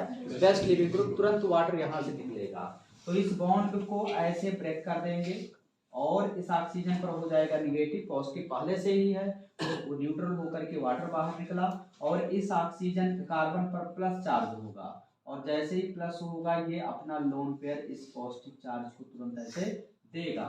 तो जब पॉजिटिव चार्ज देगा तो -H2O निकला और ये बन जाएगा ऐसे RC, और यहाँ हो जाएगा डबल बॉन्ड OH, और यहाँ ऐसे प्लस, और सिंगल बॉन्ड ऐसे O सिंगल बॉन्ड ऐसे R डैश। अब स्टार्टिंग में H+ लिया गया था एज ए कैटलिस्ट, देखिए कैटलिस्ट के रूप में H+ लिया गया था, तो यहाँ से H+ निकल जाएगा, और H+ जैसे निकलेगा तो बन जाएगा आपका RC double bond O and R dash, और यही आपका हो जाएगा क्या H+। तो यहाँ ध्यान देने वाली बात ये है कि कौन सा एटम किधर शिफ्ट हुआ है, सबसे ज्यादा जरूरी ये है कि कौन सा एटम कहाँ शिफ्ट हुआ है, ये आपको पता होना चाहिए। देखिए ध्यान से, अगर हम लोग इस ऑक्सीजन को मान ले 16 वाला, ऑक्सीजन के 3 आइसोटोप होते हैं ना, 16 ऑक्सीजन, 17 ऑक्सीजन और 18 ऑक्सीजन, तो इस ऑक्सीजन को हम लोग 16 वाला मान ले और इसको हम लोग मान लेते हैं 18, इन दोनों ऑक्सीजन को 18 वाला मान लेते हैं, आइसोटोप 18 और वो 16। तो अगर देखा जाए वाटर में कौन वाला ऑक्सीजन गया, 16 वाला कि 18 वाला? 18 वाला, यही मेन है। तो वाटर में कौन वाला गया है? 18 वाला गया है। और यहाँ अगर देखा जाए डबल बॉन्डेड वाला जो ऑक्सीजन है वो कौन वाला है? 16। ये डबल बॉन्डेड ऑक्सीजन वाला कौन वाला है? 18 वाला है यार, देख रहे हो मैकेनिज्म में। और जो सिंगल बॉन्डेड ऑक्सीजन है जो R से कनेक्टेड है वो कौन वाला है? वो 16 वाला है, यही तो मेन है। तो ये पूछा गया है आपके जेईई और नीट एंट्रेंस में, एस्ट्रिफिकेशन में ऑक्सीजन कौन वाला किससे कनेक्ट हुआ है, तो बच्चे कंफ्यूज हो जाते हैं। यहाँ ध्यान देना। वैसे अगर देखा जाए बहुत लोग सोचते हैं यार ये तो एसिड है, ये क्या है? एसिड है, और ये क्या है? अल्कोहल, और सब लोग सोचते हैं और है भी। तो ये भी लोग सोचते हैं यार एसिड है तो H+ इसका निकल जाएगा और अल्कोहल का OH नेगेटिव निकल जाएगा, तो H+ OH नेगेटिव निकल करके वाटर बन जाएगा, समझ रहे हो कि नहीं? तो जब यहाँ से H+ निकाले, यहाँ से OH निकाले, तो पानी में कौन ऑक्सीजन गया? 16 वाला चला गया। और एस्टर बनने से कौन वाला आएगा? यहाँ 18 और यहाँ 18 वाला आ जाएगा, तो गलत नहीं हो जाएगा। तो इसलिए मैकेनिज्म आपको पता होना चाहिए, तो मैकेनिज्म नहीं पता तो ये ध्यान देना, कार्बोक्सिलिक एसिड का OH यहाँ निकल रहा है मैकेनिज्म के थ्रू, क्लियर है ना? तो ये रहा एस्टरिफिकेशन, इसको आप नोट करो फिर आगे बढ़ते हैं। CH3OH के साथ और यहाँ हम लोग एसिडिक मीडियम रख देंगे तो क्या होगा बच्चों, यहाँ से अल्कोहलिक वाटर निकल जाएगा ना, HOCH3, तो क्या करेंगे H2O यहाँ से निकलेगा तो बन जाएगा आपका CH3C double bond O and CH3, ये आपका एस्टर है, एस्टर है। और यहाँ से क्या निकल गया H2O, यहाँ से H2O निकल जाएगा। अब अगर देखा जाए ये एस्टर का नाम क्या है, इस एस्टर का नाम हो जाएगा बच्चों मेथिल एथेनोएट। देखो मेथाइल लगा है ना, देखिए ये मेथाइल लगा है और यहाँ देखो 2 कार्बन है तो इसका नाम हो जाएगा मेथाइल एथेनोएट, इसका नाम है मेथाइल एथेनोएट, ठीक है। जैसे CH3C डबल बॉन्ड OOH और प्लस OCH2 एंड CH3 और यहाँ रख दिया जाए बच्चों H प्लस, तो क्या होगा यहाँ से वाटर फिर निकलेगा, ऐसे वाटर निकाल दो तो -H2O निकला और बन गया ऐसे CH3C double bond O and C2H5 ना। अब देखो यहाँ लगा हुआ है क्या इथाइल लगा है तो इसका नाम हो जाएगा इथाइल और कितने कार्बन 1 2 तो इथेनोएट। तो इसका नाम बताने के वजह से मैं रिएक्शन बता रहा हूँ, नाम इंपॉर्टेंट है इस वजह से रिएक्शन होता है, रिएक्शन नहीं इंपॉर्टेंट है, नाम इसका पता होना चाहिए। तो ये ध्यान देना जो एस्टर होता है, एस्टर का आईयूपीएसी नेम होता है, जो ऑक्सीजन से एल्किल ग्रुप जुड़ा है उसको पहले लिखते हैं एल्किल एल्कनोएट। जैसे ये एस्टर है RC डबल बॉन्ड OR, ये एस्टर है, इसका नाम अगर लिखना है आईयूपीएसी नेम तो यही एल्किल, एल्किल। अब एल्किल चाहे मेथिल एथिल प्रोपिल कुछ भी हो, मेथिल एथिल प्रोपिल फेनाइल कुछ भी हो, और फिर इधर जितने कार्बन हो जाएंगे तो एल्किल एल्केनोएट, एल्किल एल्केनोएट ये एस्टर का आईयूपीएसी नेम होता है, ये आपको पता होना चाहिए। अब हम लोग कार्बोक्सिलिक एसिड का रिएक्शन करते हैं, reaction of carboxylic acid, carboxylic acid with PCl5 PCl3 and SOCl2, SOCl2 मतलब थायोनिल क्लोराइड। तो अब याद करो आप अल्कोहल वाले चैप्टर में हम लोग रिएक्शन कराए थे, अल्कोहल का रिएक्शन हम लोग PCl5 PCl3 SOCl2 से कराए थे, सेम वही रिएक्शन रिपीट होगा यहाँ भी। तो अगर देखा जाए हम लिख सकते हैं carboxylic acid, carboxylic acid react with PCl5 PCl3 SOCl2 to give acyl chloride या एसिड हाइलाइड दे देता है, एसिड क्लोराइड दे देगा, मतलब OH ग्रुप रिप्लेस हो जाएगा Cl के द्वारा इसमें। फॉर एग्जांपल जैसे ये है आपका कार्बोक्सिलिक एसिड, अब आपको याद है रिएक्शन PCl5 का रिएक्शन करेंगे तो केवल डिस्टर्ब किसको करना है OH ग्रुप को ना, तो प्रोडक्ट आपका बन जाएगा RC डबल बॉन्ड OCl और प्लस POCl3 और प्लस HCl, ये तो बनेगा। अगर इसी का रिएक्शन बच्चों हम लोग करते हैं RC डबल बॉन्ड OH और प्लस अब की बार हम लोग करते हैं PCl3 के साथ, तो क्या हुआ था अल्कोहल वाले चैप्टर में OH रिप्लेस करेगा किसको, OH रिप्लेस होगा किसके द्वारा Cl के द्वारा। तो इसके 3 मोल ले लो क्योंकि 3 Cl इधर है ना, तो यहाँ OH हटा देंगे ऐसे RC double bond OCl acid halide बना और प्लस कितना हाइड्रोजन निकला 3 और कितना ऑक्सीजन निकला 3, तो इसको लिख सकते हैं H3PO3। तो यहाँ देखो दोनों एसिड हैलाइड दे रहे हैं, दोनों क्या दिया एसिड हैलाइड। तो अगर हम लोग एसिड का रिएक्शन PCl3 या PCl5 के साथ करेंगे तो दोनों क्या देंगे एसिड हैलाइड। और अगर देखा जाए कुछ इंपॉर्टेंट रिएक्शन हम लोग देख सकते हैं, देखो आपको पता है अगर एसिड का रिएक्शन हम लोग कर दें, आपकी बार हम लोग SOCl2 से करना चाह रहे हैं in the presence of pyridine, pyridine के प्रेजेंस में, तो आपको एक प्रोसेस बताया गया था जिसमें प्योर एल्किल क्लोराइड बना था। कौन सा प्रोसेस था? डार्जन प्रोसेस के दौरान प्योर एल्किल क्लोराइड बना था, बताए थे ना।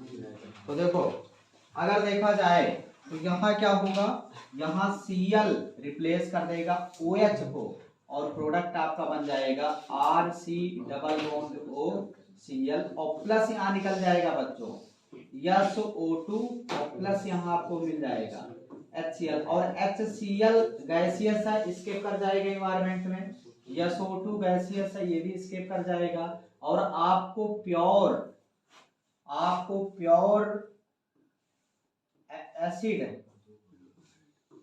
एसिड हैलाइड यहाँ मिलेगा। इस रिएक्शन में प्योर एसिड हैलाइड मिलेगा क्योंकि SO2 एंड HCl दोनों क्या होंगे इन्वायरमेंट में स्केप कर जाएंगे। बात समझ में आया?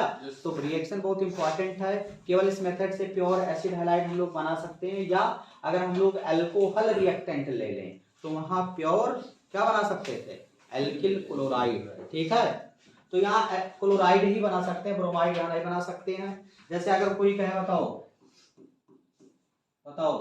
RC+OH+SOBr2, तो अगर देखा जाए ये बहुत ही अनस्टेबल है, ये क्या होता है अनस्टेबल होता है, इसलिए पाया नहीं जाता है, तो इसीलिए एसिड ब्रोमाइड नहीं बना सकते हैं। बात समझ में आया कि नहीं? तो ये ध्यान देना, एसिड ब्रोमाइड यहाँ नहीं बना सकते हैं।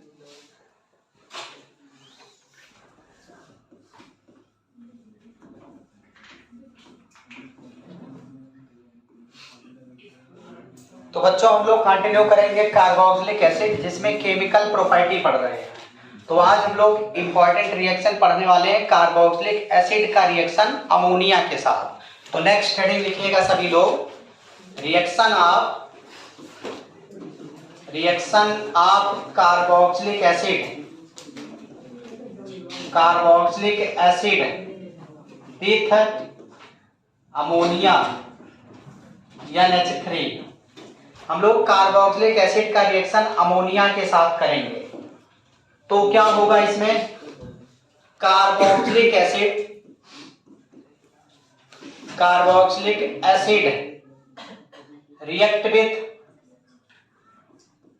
react with ammonia NH3 to give ammonium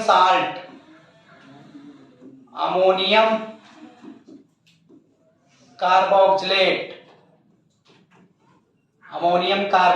यानी ammonium salt, which on further heating, अगर इसको हीट कर दिया जाए, हीटिंग टू गिव एमाइड, तो ये दोबारा बदल जाएगा किसमें एमाइड में। रिएक्शन आप देखिए कैसे, मान लिया कार्बोक्सिलिक एसिड है आपके पास RC+COOH, और अगर इसका रिएक्शन हम लोग कर दे NH3 के साथ, अगर NH3 के साथ अगर करेंगे रिएक्शन तो क्या होगा, यहां देखो ये है एसिड और ये है आपका बेस, एसिड बेस आपस में कंबाइंड होगा और ये कन्वर्ट हो जाएगा RC+O नेगेटिव और NH4 पॉजिटिव, ये बन गया ammonium carboxylate ion, ammonium carboxylate ion, यानी इसी को हम लोग बोल सकते हैं क्या है, ये साल्ट है। अगर इसको हीट कर दिया जाए तो यहां से जब हीट करेंगे तो वाटर रिलीज होगा, मतलब यहां से H2 और यहां से ऑक्सीजन, तो यहां से माइनस H2O निकला और कन्वर्ट हो जाएगा RC double bond O NH2। इसका नाम है बच्चों एमाइड, यानी इसी को हम लोग बोल सकते हैं एसिड एमाइड। क्या बोल सकते हैं, एसिड एमाइड। तो ये ध्यान देना, कन्वर्जन के पॉइंट ऑफ व्यू से बहुत ज्यादा इंपॉर्टेंट रिएक्शन है। एसिड का अमोनिया के साथ रिएक्शन करेंगे तो अमोनियम कार्बोक्सिलेट में बदलेगा और फिर इसका जब हीट करेंगे तो एसिड एमाइड में कन्वर्ट हो जाएगा। जैसे ये है बेंजोइक एसिड, ये आपका है बेंजोइक एसिड, इसको बोलते हैं बेंजोइक एसिड। बेंजोइक एसिड अगर इसका रिएक्शन हम लोग कर दें NH3 के साथ, मतलब बेस है, तो ये कंबाइंड हो करके बदल जाएगा COONH4 में। इसका नाम है बच्चों अमोनियम बेंजोएट। क्या नाम है, अमोनियम बेंजोएट। अमोनियम बेंजोएट में कन्वर्ट हो गया।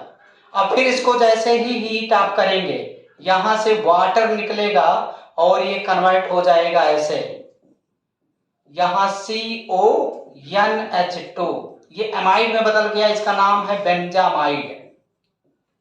बेंजामाइड ये एरोमेटिक अमाइड है और ये एलिफेटिक अमाइड था। तो इस तरीके से आप रिएक्शन कर सकते हैं, बहुत ही इंपॉर्टेंट रिएक्शन है, कन्वर्जन यहां से आता रहता है। देखिए कुछ और इंपॉर्टेंट रिएक्शन हम लोग देखते हैं।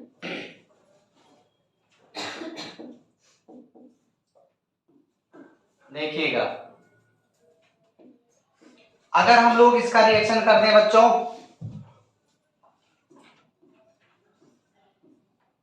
यहां COOH है और यहां COOH है, बेंजीन, तो इसका नाम है फिथाइलिक एसिड। इसका नाम है फिथाइलिक एसिड। क्या नाम है, फिथाइलिक एसिड। क्लियर है। अगर इसका रिएक्शन हम लोग कर दे अमोनिया के साथ NH3, तो एक मॉलिक्यूल इसके साथ कनेक्ट हुआ, एक मॉलिक्यूल इसके साथ कनेक्ट होगा, तो बदल जाएगा किसमें, ये शिफ्ट हो जाएगा COONH4, यहां निगेटिव यहां पॉजिटिव, और COONH4 प्लस माइनस, इसका नाम हो जाएगा अमोनियम फिथाइलेट। क्या नाम हो जाएगा, अमोनियम देखिए अमोनियम फिथाइलेट, अमोनियम फिथाइलेट में बदल गया। इसको हीट कर दिया जाए तो हीट करेंगे तो क्या होगा, H2O निकल जाएगा।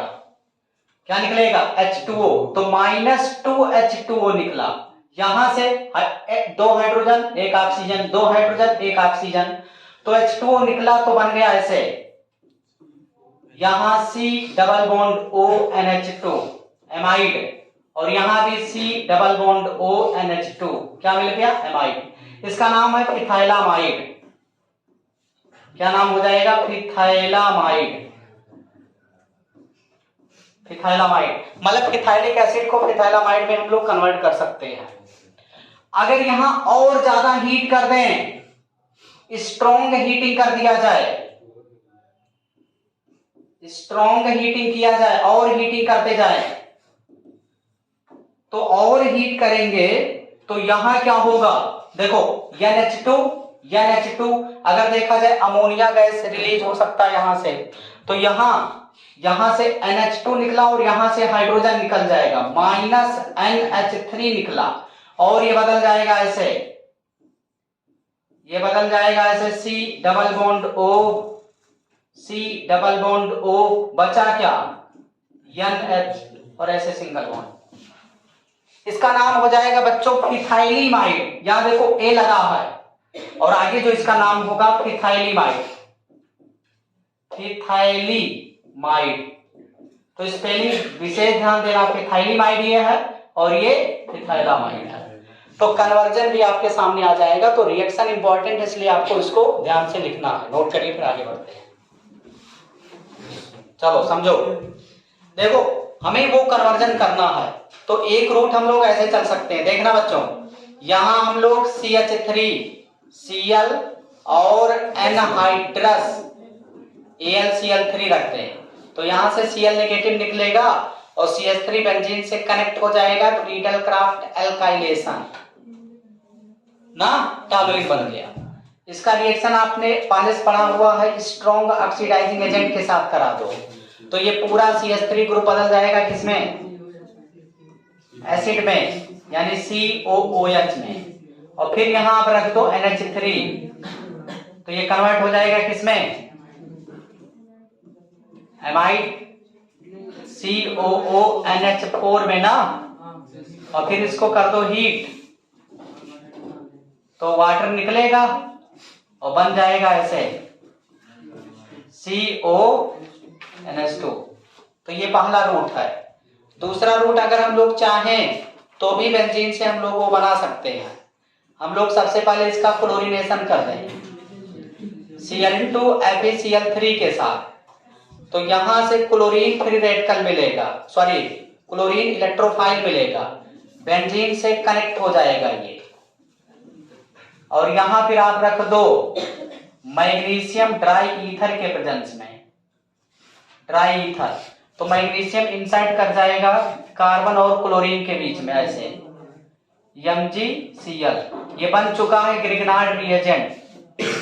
क्या बन गया, ग्रिग्नार्ड रिएजेंट। अगर इसको हम लोग ब्रेक करें तो इस कार्बन पर पार्शियल नेगेटिव, इस पर पार्शियल पॉजिटिव, इसका रिएक्शन कर दो बच्चों CO2 से,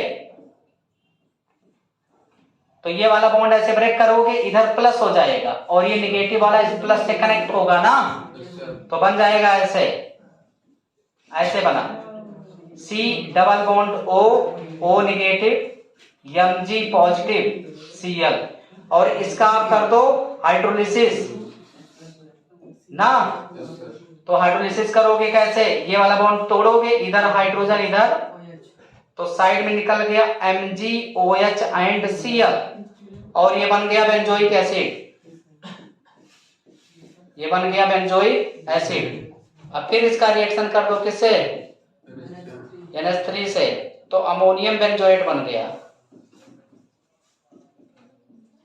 अमोनियम बेंजोएट, और फिर इसको कर दो हीट, तो वाटर निकल जाएगा ना, और ये बदल जाएगा किसमें, CONH2। तो ये वाला रूट भी आप जा सकते हैं। क्लियर है कि नहीं, तो दोनों रास्ता आपको पता होना चाहिए।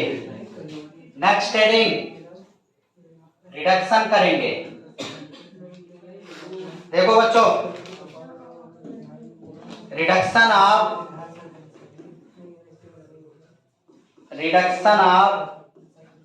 Carboxylic acid, reduction of carboxylic acid. हम लोग कार्बोक्सिलिक एसिड का रिडक्शन करते हैं। कार्बोक्सिलिक एसिड का रिडक्शन करेंगे तो प्राइमरी अल्कोहल में शिफ्ट होता है। अगर स्ट्रॉन्ग रिड्यूसिंग एजेंट हम लोग रख दें तो डायरेक्ट शिफ्ट हो जाएगा किसमें, 1 डिग्री अल्कोहल। तो हम लोग लिख सकते हैं carboxylic acid reduced to primary alcohol in the presence of lithium aluminum hydride या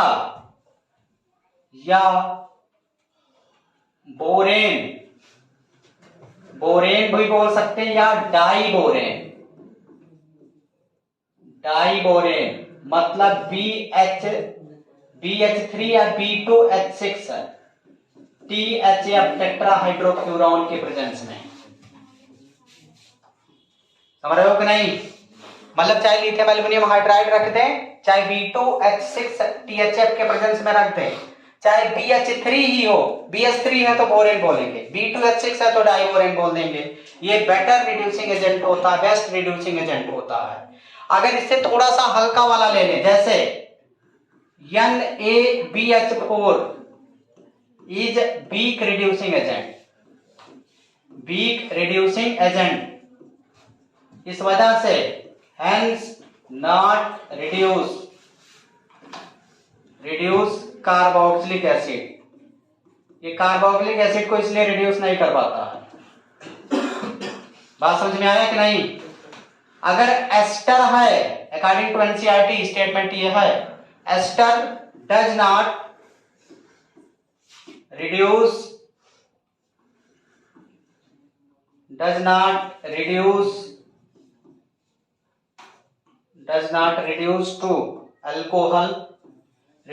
to alcohol in the presence of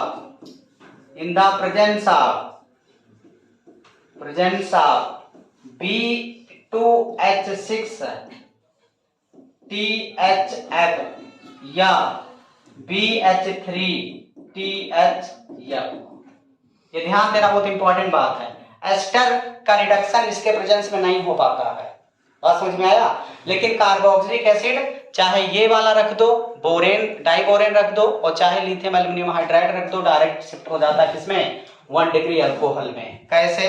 देखिए, जैसे ये है आपका RCOOH है, अगर यहां हम लोग रख दें लिथियम एल्युमिनियम हाइड्राइड या रख दिया जाए B2H6 फॉलोड बाय हाइड्रोलिसिस, तो क्या करेगा ये पूरा सिस्टम कन्वर्ट हो जाएगा अल्कोहल में, RCH2OH, यानी प्राइमरी अल्कोहल में शिफ्ट हो जाता है। Simple reaction. जैसे मान लिया ये आपका एक कंपाउंड है, देखना बच्चों, और यहां है COOCH3, और यहां की बार मैं रख रहा हूं केवल B2H6 फॉलोड बाय हाइड्रोलिसिस। बताओ किसमें बदलेगा? बताओ। अरे यार ये जो है ये 1 डिग्री अल्कोहल में शिफ्ट हो जाएगा ना। देखो CH2OH, और ये वाला क्या कन्वर्ट हो पाएगा किसी में? नहीं, तो ये जैसे है वैसे रह जाएगा, नो चेंज। बात समझ में आया कि नहीं? तो ये आपको पता होना चाहिए, इंफॉर्मेटिव है पॉइंट, लेकिन इंपॉर्टेंट एनसीईआरटी का पॉइंट है, ये नोट कर रखना है। डायरेक्ट ऐसे याद करने वाला क्वेश्चन आ जाएगा, कौन किसको रिड्यूस नहीं कर पाएगा, तो आपको पता होना चाहिए। इसको नोट करो, फिर आगे बढ़ते हैं।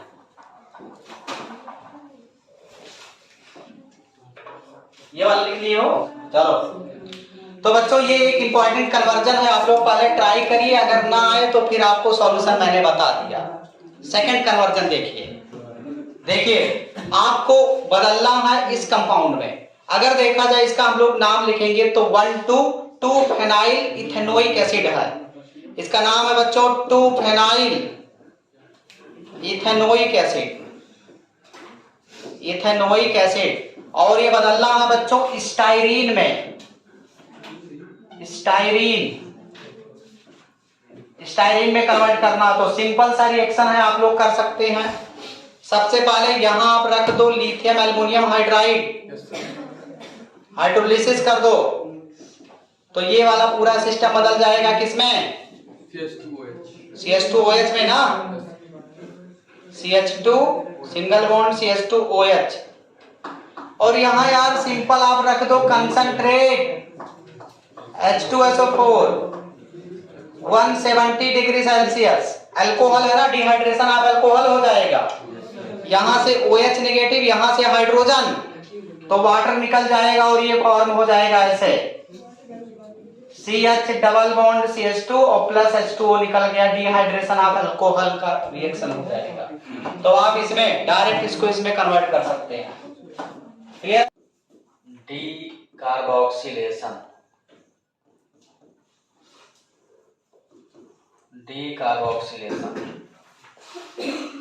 बहुत ही इंपॉर्टेंट हेडिंग है।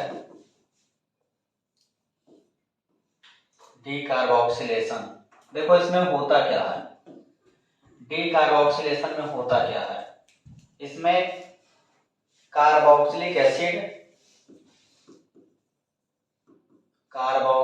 एसिड या salt of carboxylic acid salt of carboxylic acid, salt of carboxylic acid is treated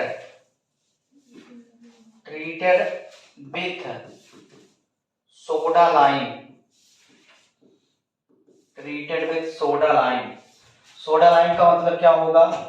NaOH plus CaO, यहाँ 3:1 का रेशियो होना चाहिए, यहाँ 3:1 का रेशियो होना चाहिए दोनों के बीच,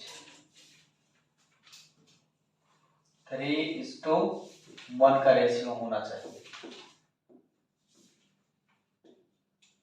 to give hydrocarbon, to give hydrocarbon and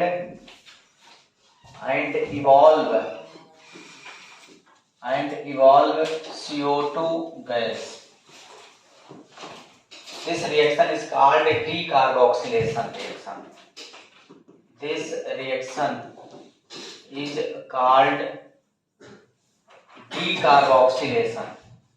इसी को हम लोग बोला करते हैं डीकार्बोक्सिलेशन, मतलब इसमें कार्बोक्सिल ग्रुप गायब हो जाएगा, इसलिए इसका नाम पड़ गया डीकार्बोक्सिलेशन।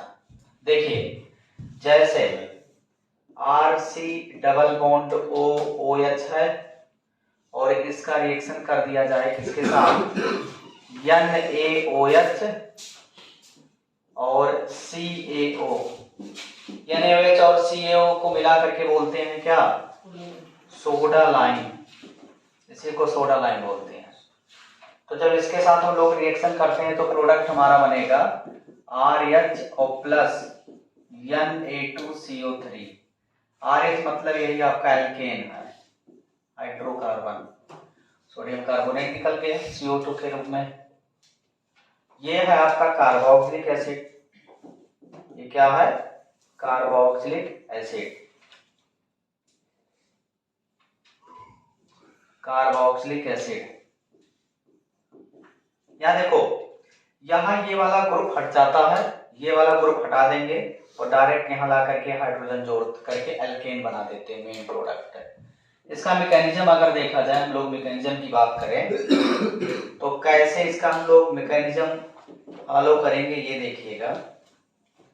जैसे ये है कार्बोक्सिलिक एसिड, तो ये एसिड है और ये बेस है, तो एसिड बेस मिल करके साल्ट भी तो बन सकता है। तो मान लिया साल्ट के रूप में अगर हम लोग ले लें RC double bond O negative और Na पॉजिटिव, तो NaOH तो ढेर सारे मॉलिक्यूल तो होंगे, तो NaOH है क्या? बेस है ना, तो बेस है तो OH नेगेटिव दे देगा, सोडियम हाइड्रोक्साइड। अब ये OH negative as a nucleophile है, इसके कार्बन पर अटैक करा और ये वाला बॉन्ड इधर ब्रेक हो जाएगा। तो आप ध्यान से देखिए, प्रोडक्ट हमारा इस टाइप का बनेगा, रिएक्शन इंटरमीडिएट इस टाइप का। O पर नेगेटिव हो चुका है और यहाँ O single bond hydrogen, single bond O negative और सोडियम Na+ ऐसे।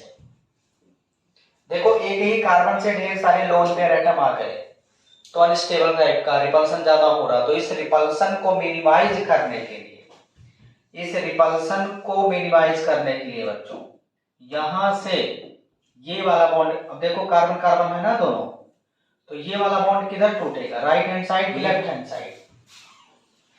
ये वाला बॉन्ड किधर ब्रेक करना सही है? राइट हैंड साइड की left hand side? Right hand side करेंगे और नेगेटिव नेगेटिव रिपल्सन होने लगेगा, तो इसको लेफ्ट हैंड साइड में करेंगे तो इधर नेगेटिव और यहाँ जैसे प्लस आएगा, दोनों के बीच में क्या हो जाएगा? बॉन्डिंग। तो माइनस निकला ऐसे, C double bond O negative Na positive और OH ये निकल गया और यहाँ बन गया क्या? R negative. क्या बन गया? R negative. ये R नेगेटिव है रिएक्शन इंटरमीडिएट कार्बन आयन। अब यहाँ देखो एसिडिक हाइड्रोजन है ना, ये एसिडिक हाइड्रोजन यहाँ से निकल जाएगा और ये एसिडिक हाइड्रोजन इस RH नेगेटिव से जुड़ जाएगा। ये H+ वहां से पहले निकला और फिर R से जुड़ा तो बन जाएगा क्या? RH, और यही आपका एल्केन प्रोडक्ट बन गया। इसी को बोलते हैं डी कार्बोक्सिलेशन। यहाँ निगेटिव आएगा, सोडियम मिल करके Na2 हो गया, उस कार्बन 1 है 3 ऑक्सीजन, तो मिल करके क्या बना देगा Na2CO3। ये आपका मैकेनिज्म हो गया, समझ रहे हो कि नहीं? बोलो। इसका मतलब अगर तुमसे कहा जाए reaction intermediate of D carboxylation क्या है? Is carbon ion. Reaction intermediate क्या है? Carbon ion. अच्छा ये बताओ, मान लिया 2-3 डी कार्बोक्सिलेशन हो रहा 2-3 रिएक्शन में, तो किसका डी कार्बोक्सिलेशन तेज होगा वो किस पर डिपेंड करेगा? स्टेबिलिटी ऑफ कार्बन आयन पर। तो rate of D carboxylation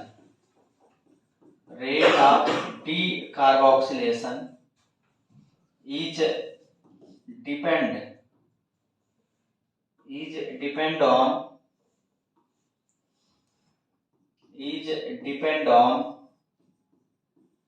depend on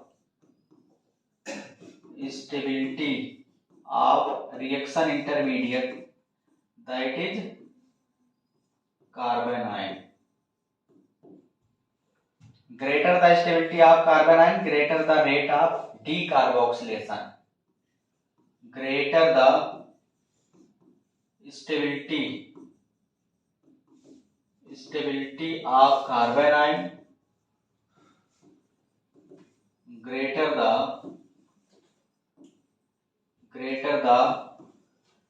rate of decarboxylation.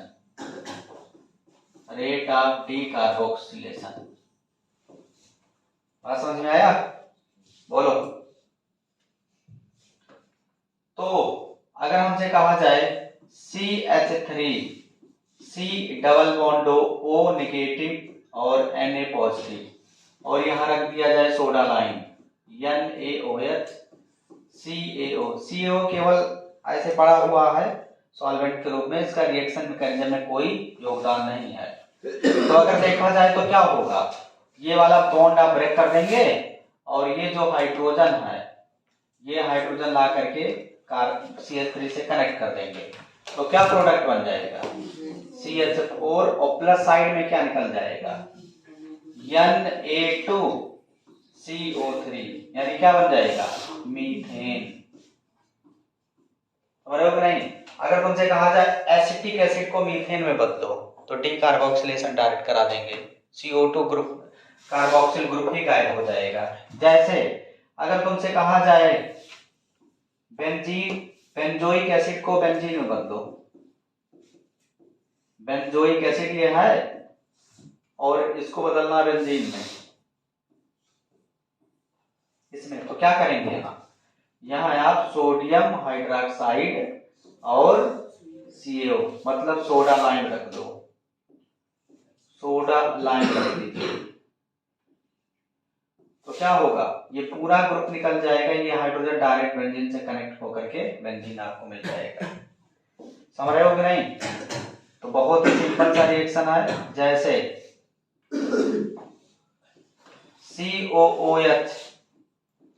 COOH इसका नाम है इथाइलिक एसिड। क्या नाम है? इथाइलिक एसिड। और यहां आप रख दो सोडा लाइम NaOH तो क्या होगा सोडा लाइम क्या करेगा, ये वाला ग्रुप हटा और ये वाला ग्रुप हटा, हाइड्रोजन जुड़ गया ना, तो क्या बना देगा बेंजीन बना देगा। तो कहीं भी कार्बोक्सिल ग्रुप हटाना है तो कौन सा रिएक्शन कराना पड़ेगा डी कार्बोक्सिलेशन। बहुत ही सिंपल रिएक्शन है और इंपॉर्टेंट तो बहुत ज्यादा है। किसका डी कार्बोक्सिलेशन कम होगा किसका तेज होगा वो डिपेंड करेगा स्टेबिलिटी ऑफ कार्बन आयन। मतलब ये जो रिएक्शन इंटरमीडिएट बना है इसकी स्टेबिलिटी अगर हमें पता चल जाए तो हम बता सकते हैं किसका डी कार्बोक्सिलेशन स्लो होगा किसका फास्ट होगा। तो इसको नोट करो फिर आगे बढ़ते हैं।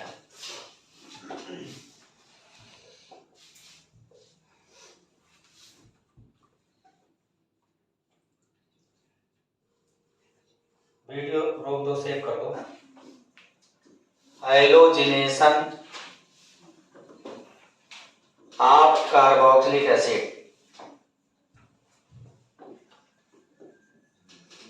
कार्बोक्सिलिक एसिड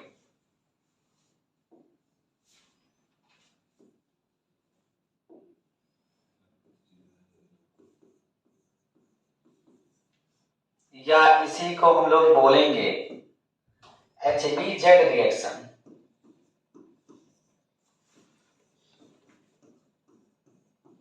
HBZ रिएक्शन, इसका फुल फॉर्म होता है बच्चों Hell Volhard Zelinsky reaction, HBZ reaction. तो पेपर में HBZ के नाम से आता है, ठीक है। चलो समझते हैं इसमें होता क्या है। इसमें कार्बोक्सिलिक एसिड होगा, carboxylic acid having alpha hydrogen, carboxylic acid having alpha hydrogen is treated with halogen in the presence of red phosphorus to give alpha halo carboxylic acid. This reaction is known as HBZ reaction. इस reaction को क्या बोला जाता है बच्चों? HBZ reaction. देखो जैसे RCH2COOH alpha hydrogen है कि नहीं है? अल्फा हाइड्रोजन है, ये तो अल्फा हाइड्रोजन है। अगर इसका रिएक्शन हम लोग कर दें बच्चों X2 red phosphorus followed by water, तो क्या होता है यहाँ सिंपल तुम्हें ध्यान देना है। यहां से हाइड्रोजन एटम आ जाएगा और इस अल्फा हाइड्रोजन को सब्स्टिट्यूट कर देगा। मतलब यहां से अल्फा हाइड्रोजन निकल करके ला करके X जोड़ देंगे तो प्रोडक्ट बन जाएगा RCH, यहाँ X सिंगल बॉन्ड COH, ये आपका प्रोडक्ट बन गया। इसका नाम क्या है? Alpha high-low carboxylic acid. तो सिंपल सा रिएक्शन है और बहुत इंपॉर्टेंट है, ये ध्यान देना। ये प्रोडक्ट बन गया। जैसे इसका क्या प्रोडक्ट बनेगा बच्चों? CH3C COOH CH and CH3, और यहां हम लोग ले लें Cl2 रेड फास्फोरस, तो क्या बनेगा? कौन अल्फा हाइड्रोजन है यहाँ? यही है ना, यही अल्फा हाइड्रोजन है।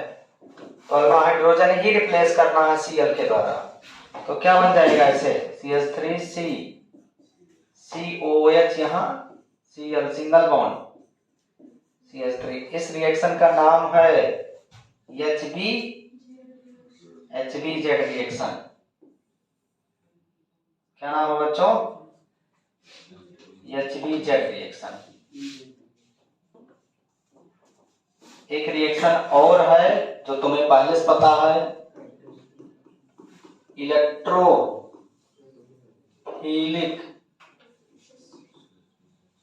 सब्स्टिट्यूशन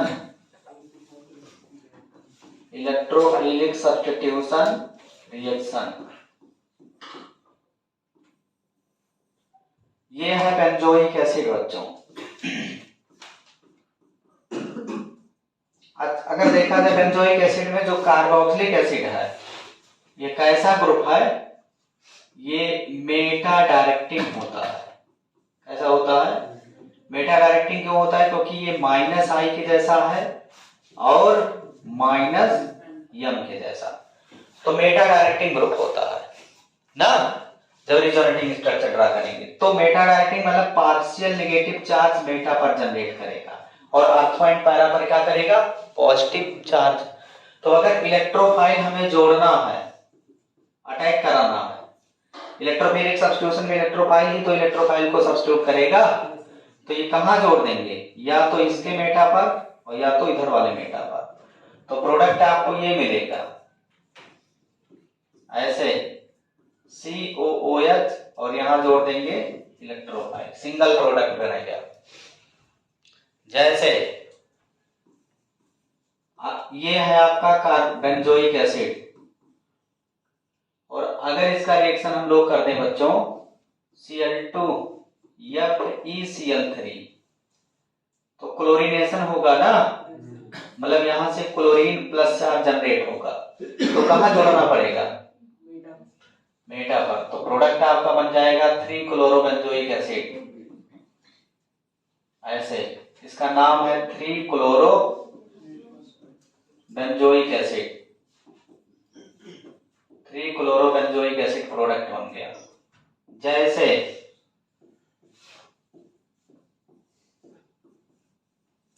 अगर इसका रिएक्शन हम लोग करते हैं बच्चों कंसंट्रेट H2SO4 कंसंट्रेट HNO3, क्या जनरेट होता है इनके प्रेजेंस में? NO2 प्लस ना, तो क्या बनेगा? कहां जोड़ेंगे NO2?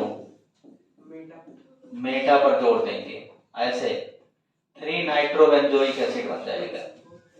क्या बन गया? 3-नाइट्रोबेंजोइक एसिड। ओके, अगर इसको ऐसे कर दें, यहां रख दे बच्चों NaOHCaO, तो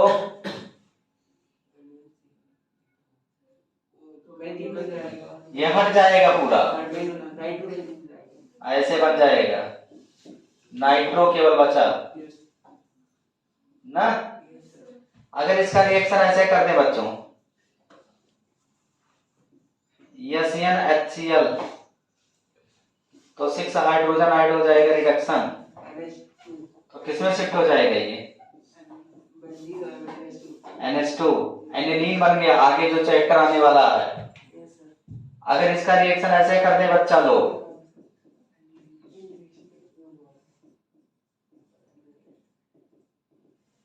क्या बनेगा? बेंजीन डाइजोनियम साल्ट बन गया ना, बना कि नहीं? और अगर फिर इसका रिएक्शन कर दें ऐसे, वाटर केवल ले ले और बॉयल कर दें, BOIL बॉयल, तो क्या बनेगा? ये पूरा सिस्टम रिप्लेस हुआ और जुड़ जाएगा क्या? फिनॉल बन गया। देख रहे हो, बेंजोइक एसिड से फिनॉल तक हम लोग पहुंच गए। समझ रहे हो कि नहीं? तो इस टाइप का कन्वर्जन, ढेर सारा कन्वर्जन, अनलिमिटेड कन्वर्जन बनते रहते हैं। तो इसी के साथ ये चैप्टर हो गया आपका समाप्त। नया चैप्टर स्टार्ट होगा अमीन। नोट करो।